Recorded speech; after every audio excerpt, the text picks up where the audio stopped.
We're still sorting out what the death of Osama bin Laden means for America. The head of Al-Qaeda was killed Sunday during a pre-dawn raid on a compound in northeast Pakistan.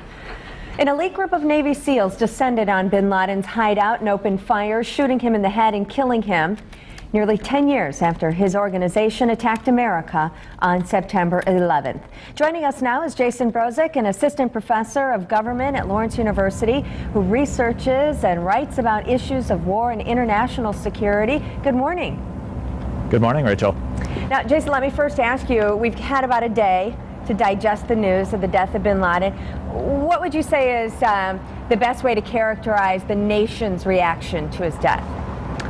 Well, I would call it shocked surprise, actually. I think there was a widely held assumption, mine too, if I'm being honest, a widely held assumption that Osama bin Laden had already died of kidney failure or incidental violence, but that we hadn't heard from him in a few years, and I think there was a widely held assumption that he was already dead. So I think there was some shocked surprise at the announcement. It wasn't clear on Sunday night what the announcement was going to be exactly. Well, I think that's interesting because my next question was going to be, did you ever think that they would find him? But you thought that maybe he was already dead.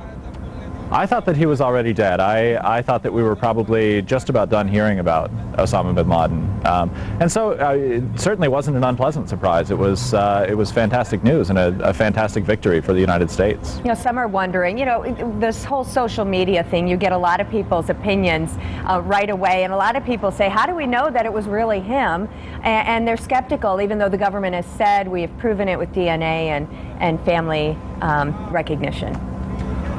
I think conspiracy theorists are going to look for any conspiracy that they can find, and boy, if we can nip this conspiracy theory in the bud, I think that's fantastic. I think over the next few days we're going to see more information released by the Obama administration.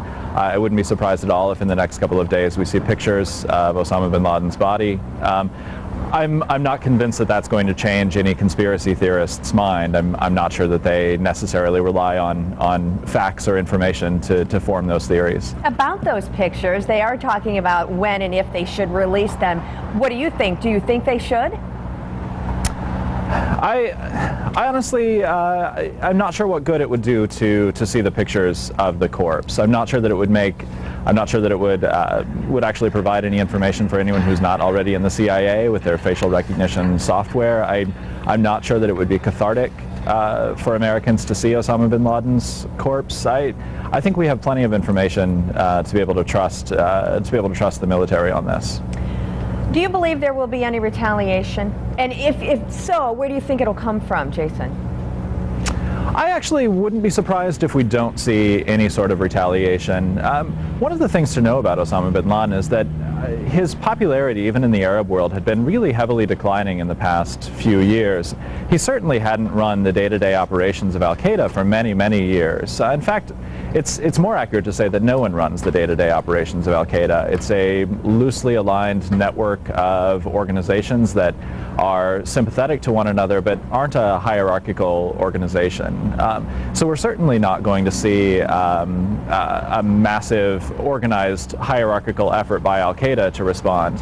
Whether we might see any sympathetical attacks on the United States, that remains to be seen, but I think it's unlikely. It's not like those attacks or those efforts aren't already happening. They were happening a week ago, and they'll be happening now. Well, Jason, we certainly appreciate your time and your perspective this morning. Thank you for joining us. Thank you. That's Jason Brozek, assistant professor of government at Lawrence University.